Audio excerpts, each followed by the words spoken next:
existe questionamento entre os jovens que você convive na faculdade pela decisão de vida que você tem de viver com Deus? De dizer, cara, mas por que que você vive assim? Mas por que que você não vai para esse lugar? Por que que você não aceita isso que a gente está propondo? Essa realidade que a gente vive, por que que você não vive? Existe algum tipo ou de questionamento ou de até mesmo da pessoa olhar de uma certa forma de incompreensão da decisão de vida que você tem hoje? Com certeza. As pessoas, elas têm a opinião delas porque elas acham que é melhor do que as outras, né? Uhum. E é totalmente lógico isso. É. Mas é triste você ver uma pessoa que acha que, desculpa a palavra, mas pegar todas as meninas ou se deitar com elas vai ser melhor do que viver uma vida de pureza, por exemplo. Chegaram para mim esses dias com um comentário desses: Ângelo, se você fizesse X, Y, Z e deixasse de ser cristão, eu tenho certeza que você ia fazer isso com todas as meninas aqui. E eu fiquei pensando, cara, que comentário é esse, né? Que comentário chato. E eu fiquei pensando, Maria é virgem, puríssima, e a gente louva ela. E a gente tem uma visão de tanto respeito por ela. E que visão limitada eu achar que eu tô aqui para devassidão, que eu tô aqui para pro prazer sensual puramente. Porque tá bom, vamos dizer que tivesse... Vamos dizer que eu deixasse de ser cristão. Para mim é inegociável, porque eu acredito. Uhum. Mas vamos dizer que eu deixasse de ser cristão. E que eu fosse lá e eu me entregasse nesse estilo de vida, de se... Totalmente, só pelos números, só pelo prazer, só por sentir. Depois desse sentimento efêmero vem um vazio, vem uma tristeza. Afinal de contas, o nosso corpo ele é uma maneira de expressar a linguagem.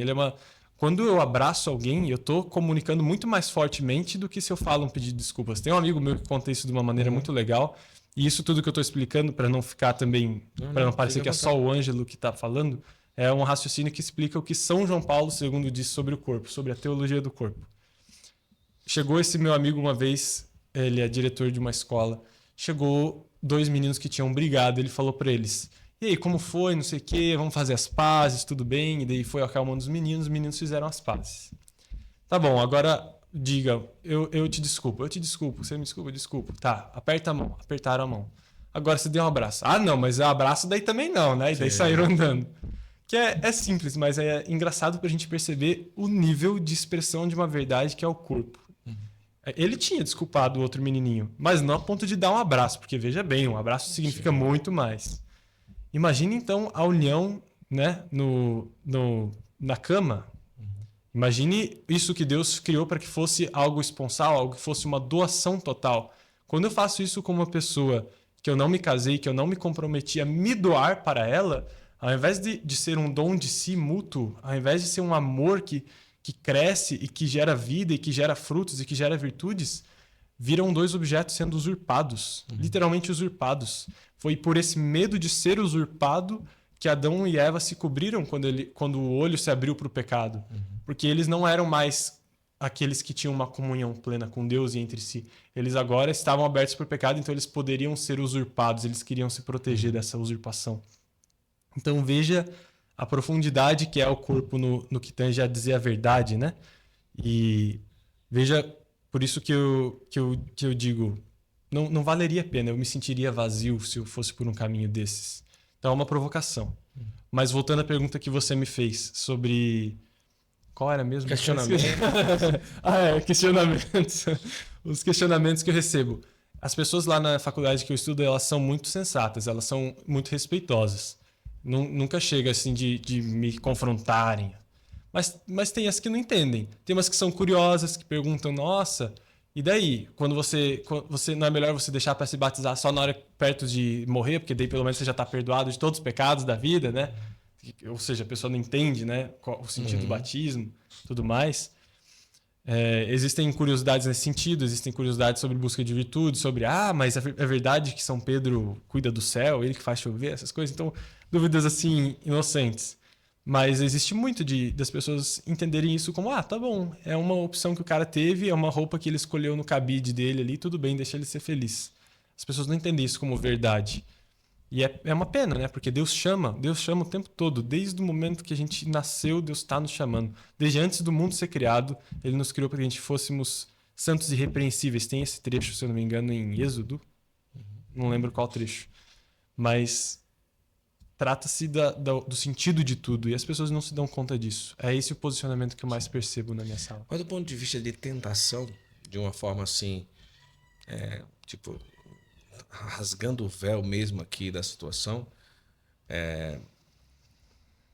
às vezes eu percebo ou escuto que a pessoa decide buscar mais a Deus, mas, por exemplo, do ponto de vista das meninas, elas podem acontecer de ficar ainda mais em cima, porque, pô, caramba, esse menino, ele não é como os outros meninos, mas...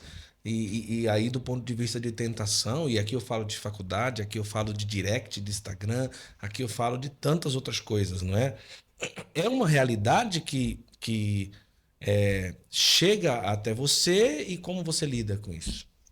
Sim, chega. Eu vou pensar em como que eu conto isso de uma maneira que não seja apenas um relato, mas que seja, seja Sim, útil, claro. prático, né, para quem está ouvindo. Chega muito DM disso, de menina que quer algo a mais, enfim. E E faculdade também, talvez. faculdade também. Mas é mais DM, é mais DM. Na Tá. faculdade são poucos Tá. católicos. Mas infelizmente. Uhum. Mas eu tendo a lidar disso de uma maneira muito, assim, fugir quando eu vejo que não é uma coisa, tipo assim, a não ser que eu tivesse disposto que fosse uma pessoa que eu Sim. conheço e tudo mais. Mas, tipo, é um DM, eu não vou nem ver.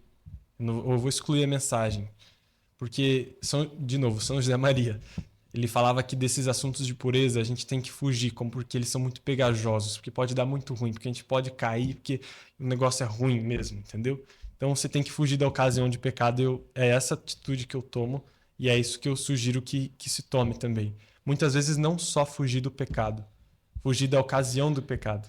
E fugir não só da ocasião do pecado, mas daquilo que pode te levar para a ocasião do pecado.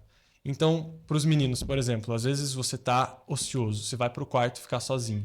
Não é pecado você ficar no quarto sozinho, mas mente ociosa é a oficina do diabo. E pode vir, pensamentos impuros podem vir, pensamentos impuros podem se concretizar em atos pecaminosos graves. Então, fugir, não fica no quarto sozinho se você acha que pode virar isso. Fugir, vai com o resto da família, vai em outro lugar. E atitudes desse tipo para buscar a pureza, que é tão importante.